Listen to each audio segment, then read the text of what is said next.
Matius 5 ayat 13 sampai 16. Dengan perikop garam dunia dan terang dunia. Ayat yang ke-13, kamu adalah garam dunia. Jika garam itu menjadi tawar, dengan apakah ia dihasilkan? Tidak ada lagi gunanya selain dibuang dan diinjak orang. Kamu adalah terang dunia. Kota yang terletak di atas gunung tidak mungkin tersembunyi. Lagi pula orang tidak menyalakan pelita lalu meletakkannya di bawah gantang, melainkan di atas kaki dia sehingga menerangi semua orang di dalam rumah itu. Demikianlah hendaknya terangmu bercahaya di depan orang, supaya mereka melihat perbuatanmu yang baik dan memuliakan Bapamu yang di surga. Haleluya. Saya berikan tema hiduplah kudus dan berkenan di hadapan Allah. Karena hanya orang yang hidup kudus, dialah yang akan mewarisi kerajaan surga yang kekal. Masih ada kesempatan. Jangan pernah sia-siakan kesempatan yang Tuhan berikan hari ini. Amin. Saudara, siapa tahu kesempatan itu tinggal hari ini, besok kita sudah pulang. Kita tidak tahu Tuhan akan ambil nyawa kita kapan. Yang pasti, kalau Tuhan panggil kita, di saat kita benar-benar sudah hidup kudus dan berkenan, kita nggak usah takut, surga pasti menanti kita. Amin. Itu Alkitab katakan. Saudara, firman Tuhan katakan begini, jadilah garam dan terang dunia. Garam itu diambil dari laut, dibawa ke pabrik, diolah sedemikian rupa, sampai garam itu menjadi garam yang siap dimakan, siap digunakan, siap dipakai, siap dijual, menjadi berkat bagi banyak orang. Jika garam itu menjadi tawar, dengan apakah ia diasinkan? Pasti akan dibuang dan diinjak orang. Ini jadi gambaran buat saudara dan saya. Kita adalah garam dan terang dunia. Kita Tuhan ambil dari sampah, dari kegelapan. Kita semua orang berdosa, orang jijik. Gak ada satupun manusia yang tulus di dunia ini, gak ada. Tapi ketika kita datang merendahkan diri, mengakui di hadapan Tuhan dan jemaat, Tuhan setia dan adil, dan Dia pasti akan ampuni dosa kita. Kita diambil dari sampah, saudara. Ya. Tuhan bawa kita masuk dalam terang. Supaya apa? Tuhan akan bentuk kita, Tuhan akan proses kita, saudara, sampai kita menjadi manusia yang layak dipakai oleh Tuhan, menjadi alat kerajaannya. Minggu lalu saya sudah bersaksi tentang alat kemuliaan Tuhan. Apalagi sebagai seorang pelayan. Hati-hati saudara, karena Alkitab katakan, bukan setiap orang yang berseru Tuhan, Tuhan akan masuk ke dalam kerajaan surga, tapi hanyalah mereka yang melakukan kehendak Bapa di surga. Tuhan, bukankah saya sudah menyembuhkan orang sakit? Saya membangkitkan orang mati. Saya mengusir setan-setan demi nama-Mu. Tapi apa kata Tuhan? Enyala engkau daripadaku. Engkau sesungguhnya pembuat kejahatan. Ternyata melayani khotbah, menjadi pendeta, menjadi majelis, tidak jaminan kita masuk surga. Tapi yang menjadi jaminan, saudara, jikalau engkau menjadi pelaku-pelaku firman Allah, itulah yang berkenan dan layak masuk ke dalam kerajaan surga yang kekal. Makanya Alkitab katakan, banyak yang terpanggil, sedikit yang terpilih. Sebab banyak yang dipanggil, cuma sedikit yang dipilih. Kenapa ya? Orang yang terpilih adalah orang yang kudus, setia, dan berkenan di hadapan Tuhan. Dan dialah yang akan menggantikan Israel yang murtad. Karena sebenarnya bangsa yang diselamatkan oleh Tuhan adalah bangsa Israel. Tapi karena bangsa Israel menolak Yesus, akhirnya kasih karunia Tuhan Dia berikan kepada semua bangsa. Ya. Dengan catatan, kalau bangsa-bangsa yang sudah menerima Injil, mereka melakukan Injil, firman itu dengan setia, maka mereka pasti diselamatkan. Saya percaya kita harus yakini kita termasuk bilangan-bilangan yang sedikit, yang firman Tuhan katakan termasuk orang yang dipilih oleh Tuhan. Dan Dia katakan, banyak yang terpanggil, sedikit yang terpilih. Banyak yang terpilih, tapi sedikit yang setia. Tapi hendaklah kita menjadi orang yang terpanggil, terpilih, dan setia. Amin. Di akhir zaman ini Tuhan katakan, aku akan memurnikan anak-anak Tuhan. Makanya tantangan demi tantangan, proses demi proses, Tuhan akan izinkan terjadi dalam hidup saudara dan saya. Ketika tantangan itu datang, ketika mungkin Tuhan memberikan tantangan yang luar biasa, mungkin bukan saja cuma tantangan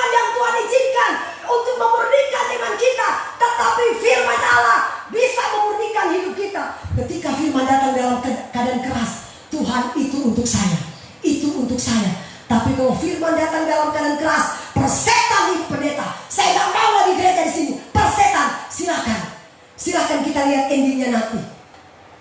Setelah sampai di atas, Tuhan bilang begini, keluar. Kamu setiap kali datang gereja, kamu cuma antar istrimu, kamu tunggu di luar, istrimu yang masuk. Sekarang kamu ke tempat di luar, istrimu yang di dalam. Terus Tuhan katakan begini, waktu kamu masih di dunia, ini kamu tidak lakukan. Kan sudah ada petunjuk, inilah firman Tuhan. Tuhan, tidak pernah saya dengar, Tuhan buka di buku kitab kehidupan. Jangan salah, tanggal begini, bulan begini, kitab hambaku Lendra telah memberitakan hal itu. Karena setiap perbuatan manusia dicatat di buku kitab kehidupan. Makanya hati-hati melakukan sesuatu hal yang tidak benar di hadapan Allah. Kalau boleh bertobat dari sekarang. Coba tampilkan dulu ayatnya. Ketika raja itu masuk untuk bertemu dengan tamu-tamu itu, ia melihat seorang yang tidak berpakaian pesta. Daniel pasalnya yang ke-12 ayat yang ke-4. Tetapi engkau Daniel, sembunyikanlah segala firman itu dan materaikanlah kitab itu sampai pada akhir zaman. Banyak orang yang akan menyelidikinya dan pengetahuan akan bertambah. Saudara perhatikan, Tuhan mau begini. Daniel, sembunyikanlah firmanku. Sembunyikan. Nanti aku menterangkan itu di akhir zaman. Sekarang kita sudah hidup di akhir zaman atau belum, Mama Loisa? Sudah. Firman Tuhan katakan, saudara, pada akhir zaman banyak orang akan dimurnikan oleh Tuhan. Tuhan semakin bukakan rahasia-rahasia kerajaan Allah. Siapa yang mendengarkan firman Allah, dia yang akan selamat. Yang menolak firman Allah, silakan neraka menanti kita. Sedangkan aja dibakar dengan korek api sudah sakit, apalagi neraka lautan yang menyala-nyala. Mau nggak kita ke sana? Mama Pasca mau nggak ke sana? Tidak mau. Bersungguh-sungguhlah dari sekarang. Amin. Coba 1 Petrus 4 ayat 17. Karena sekarang telah tiba saatnya penghakiman dimulai, dan pada rumah Allah sendiri yang harus pertama-tama dihakimi. Dan jika penghakiman itu dimulai pada kita, bagaimanakah kesudahannya dengan mereka yang tidak percaya pada Injil Allah? Saudara lihat, penghakiman dimulai bukan dari orang luar sana, enggak. Bukan dari orang yang tidak gereja, enggak. Bukan dari orang pemabuk, enggak. Tapi Alkitab katakan penghakiman dimulai dari rumah Tuhan sendiri, saudara dan saya. Kita akan dimurnikan oleh Tuhan. Sengaja Tuhan kasih kita proses. Tuhan kasih kita tekanan. Tuhan kasih kita masalah, beban berat yang luar biasa. Mau nggak kita bertahan dalam proses itu? Tapi kalau kita bertahan, berarti kita akan muncul seperti emas murni. Hanya orang yang punya iman seperti emas murni, dialah yang akan masuk mewarisi kerajaan sorga yang kekal. Amin. Siapa di sini penambang emas? Coba angkat tangan.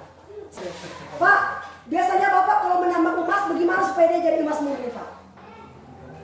Kita rapat dulu, kita kirim, buang dulu pasirnya, terus kita aduk sama air rasa, barulah kita menggulung di kayu. Terus terbentuklah emas dan akhirnya kita bakar. Bakar kan, Pak?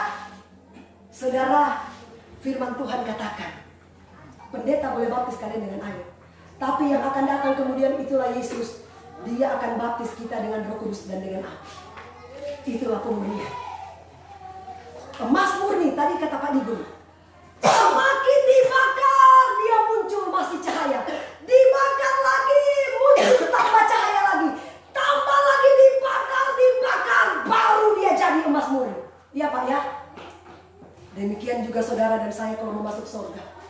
Semakin firman keras, puji Tuhan, itu untuk saya Bu Pendeta. Tambah lagi Bu Pendeta sentil, puji Tuhan, itu untuk saya.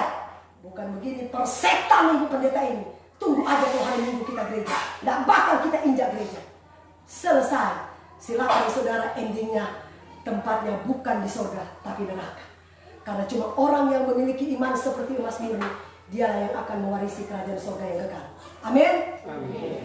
Makanya peganglah apa yang ada padamu. Jangan sampai mahkotamu diambil oleh orang lain.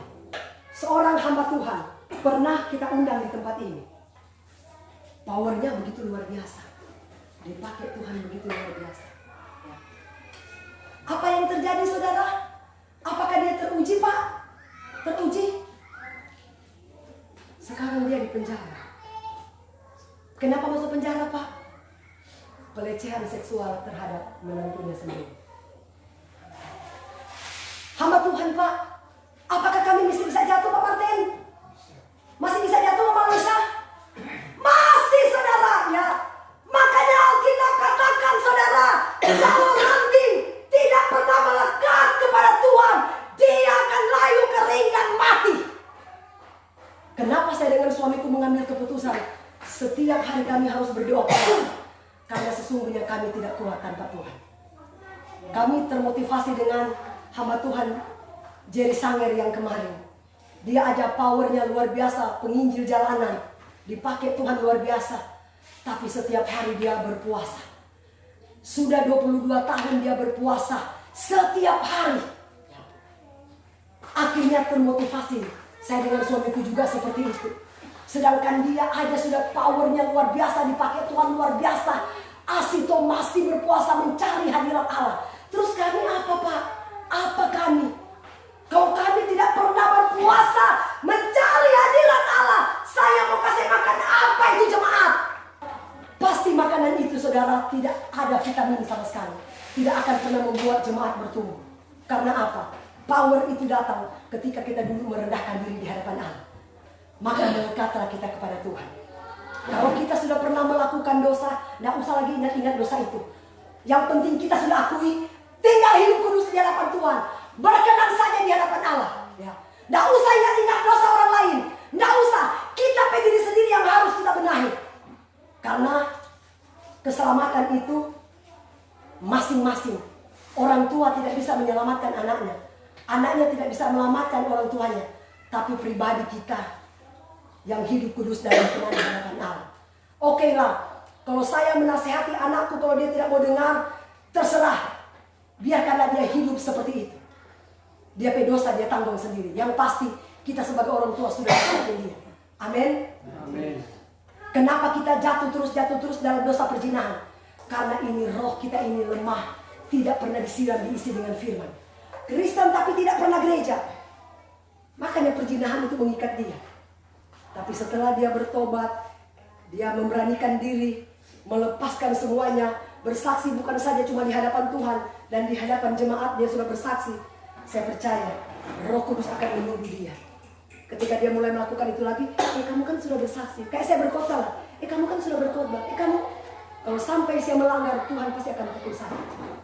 Karena apa? Sudah saya ucapkan dirinya.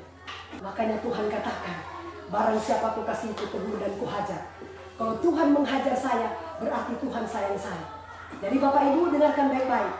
Kalau kita melakukan kesalahan Tuhan hajar, itu bukan Tuhan benci karena Tuhan sayang. Amin. Jangan pernah mengatakan Tuhan kita jahat. Tidak. Kalau dia pukul kita dengan pentung, kalau dia pukul kita dengan besi, kalau dia pukul kita dengan apa saja, katakan Tuhan terima kasih. Berarti Tuhan masih sayang kepada kita. Amin. Haleluya.